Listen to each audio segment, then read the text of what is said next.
Welcome. आइए, हम लोग क्लास 12th में कल हम लोगों ने पढ़ा था कि रिवैल्यूएशन अकाउंट किस तरीके से बनाया जाता है। तो हमने कल समझाया था कि रिवैल्यूएशन अकाउंट जब पार्टनरशिप के एडमिशन के टाइम बनाते हैं या कभी कभी हम लोग को रिटायरमेंट के टाइम भी बनाना पड़ता है, तो पैटर्न तरीका वही होता है बिल्कुल। क्रेडिट साइड में हम लोग लिखेंगे प्रॉफिट को और डेबिट साइड में लॉस को लिखते हैं। और मैंने कल बताया था कि अगर किसी एसेट का वैल्यू इंक्रीज़ करेगा तो प्रॉफिट होता है, तो प्रॉफिट को इधर लिखेंगे, जितना इंक्रीज़ करेगा जितना डिक्रीज़ करेगा उसको डेबिट साइड लिखते हैं। तो इसी पे कुछ एक क्वेश्चन हम हल करके बता रहे हैं, जो देखिए सीजी बोर्ड में 2018 में आया हुआ है। आपकी किताब प्रबोध में क्वेश्चन नंबर 51 पे दिया हुआ है। एक क्वेश्चन है, इसमें बोलता है कि सचिन और धोनी साझेदार हैं, इक्वल पार्टनर्स हैं। ये 31 दिसंबर 2017 को उनका बैलेंस शीट दिया हुआ है यहाँ पे, और इसमें लिखा हुआ है कि वे 1 जनवरी 2018 को कोहली को निम्नलिखित शर्तों पर प्रवेश देते हैं। शर्त क्या है? पूंजी के लिए वो कोहली 5,000 रुपये और फर्म के भावी लाभों के 1/4 भाग के लिए देगा और 3,000 रुपये गुडविल का भी देगा वो। फिर बोला है स्कंद और फर्नीचर का मूल्य, स्टॉक और फर्नीचर का मूल्य 10% से कम करना है और अप्राप्त ऋणों के लिए 5% की संचिति का सृजन करना है। और थर्ड पॉइंट बोला है भवन का मूल्य 25% से बढ़ाना है। अब ध्यान देंगे यहाँ पे, जब भी रिवैल्यूएशन अकाउंट हम लोग बनाते हैं तो रिवैल्यूएशन अकाउंट में हम लोग अगर कोई नया पार्टनर कैपिटल ला रहा है तो उसका एंट्री नहीं करेंगे हम लोग। गुडविल ला रहा है तो गुडविल को भी यहाँ पे कोई एंट्री हम लोग को नहीं करना, वो सीधा कैपिटल अकाउंट में जाएगा। रिवैल्यूएशन अकाउंट में सिर्फ एसेट्स और लायबिलिटीज़ का जो वैल्यू चेंज होता है उससे रिलेटेड यहाँ पे जो हम लोग इंक्रीज और डिक्रीज होगा उसको लिखेंगे।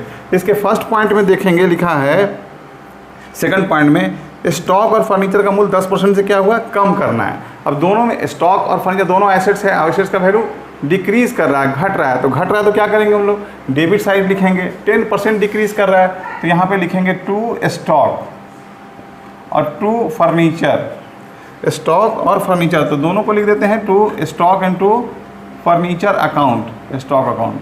अब स्टॉक का भी 10% घट रहा है। स्टॉक का पहले वैल्यूएशन दिया हुआ था 5,000 रुपया, इसका 10% कितना हो जाएगा, तो 500 हो जाएगा यहाँ पे।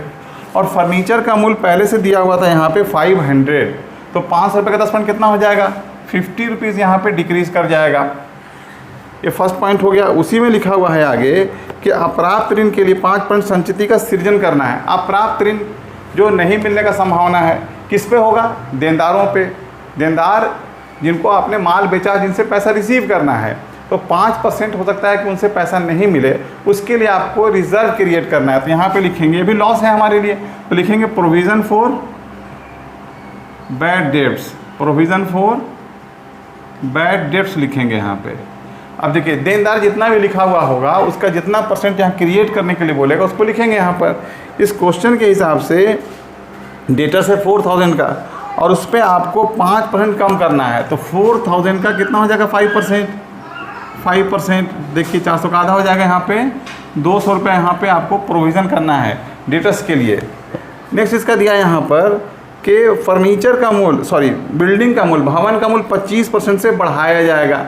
अब बिल्डिंग यहाँ का मूल्य दिया हुआ है 6,000 रुपया, तो इंक्रीज़ करके इधर लिखेंगे हम लोग, लिखेंगे यहाँ पे बाई बिल्डिंग अकाउंट।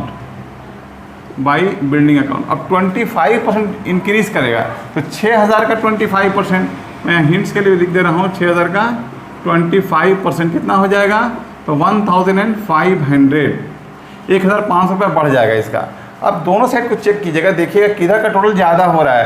देखिए क्रेडिट साइड में अगर आप गौर करेंगे, ये डेबिट साइड है और ये है आपका क्रेडिट साइड। क्रेडिट साइड 1,500, 1,500 रुपये है, और डेबिट का टोटल भी करेंगे तो कितना हो जा रहा है, 5 और 2 750 रुपये। तो ज़्यादा किधर का है, क्रेडिट का है। अब क्रेडिट वाले बैलेंस में से इसको डेबिट वाले के बैलेंस को लेस करेंगे। अब देखिए यहाँ पे, अब क्रेडिट है 1,500, अब 1,500 है, अब इसमें से पहले लेस कर लीजिए। अब लेस करने का डायरेक्ट मैंने तरीका बताया था जोड़ने के लिए। देखिए यहाँ पे, ऐसे तो 1500 में से आप घटा ही देंगे इसको, ऐसे आपको नहीं समझ में आता है तो 1500 इधर का हुआ और 750 इधर का हुआ, तो 750 बच जाएगा। आपको 750 यहाँ लिखना है, नहीं तो डायरेक्ट भी आप जोड़ घटाव करेंगे तो 0 में कितना जोड़ देंगे, 0 हो जाए तो 0 ऐड करेंगे। 5 में कितना ऐड कर देंगे, 0 वाला डिजिट आ जाए लास्ट में, तो 5 + 5 कितना हो जाएगा, 10। अब कितना हो गया, 1 बचा, 5 और 1 6 2 8, 8 में कितना जोड़ देंगे, 5 लास्ट में आए तो 7 8 7 15 हो जाएगा। तो 750 आपका बैलेंस डायरेक्ट भी निकाल सकते हैं। ये क्या है, प्रॉफिट है, तो यहाँ पे लिखेगा टू प्रॉफिट ऑन रिवैल्यूएशन, ये प्रॉफिट आ गया रिवैल्यूएशन पे। अब इसको पुराने पार्टनर्स में बांट देंगे। पुराने पार्टनर्स का नाम यहाँ पे दिया हुआ सचिन और धोनी बराबर के साझेदार हैं, तो इन दोनों में डिस्ट्रीब्यूट कर देना है आपको, सचिन और धोनी के बीच में। दोनों का कितना हो जाएगा 375 एंड 375। आप डिस्ट्रीब्यूट करेंगे 1:1 इक्वल रेशियो है यहाँ पे दिया हुआ।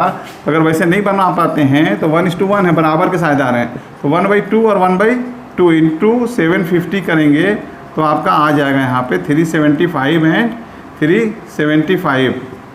देखिए इतना ही क्वेश्चन से मांगा गया था। तो कई बार जो बोर्ड में जो क्वेश्चन पूछ जाते हैं आप उसको समझ के बनाएंगे। क्वेश्चन लंबा रहता है लेकिन मांगता है कोई एक पॉइंट। जैसे इस क्वेश्चन में बोला था सिर्फ रिवर्शन अकाउंट बनाने के लिए, तो हम लोग को सिर्फ रिवर्शन अकाउंट बनाना था। इसमें कोई पार्टनर्स कैपिटल या बैलेंस शीट नहीं बनाना है, सिर्फ वैल्यूएशन बना करके छोड़ देना है आपको। आपका सॉल्यूशन कंप्लीट हो गया है यहाँ पे। उम्मीद है कि इस तरह के क्वेश्चंस आप और बनाएंगे तो और अच्छे से क्लियर हो जाएगा आपको। ओके।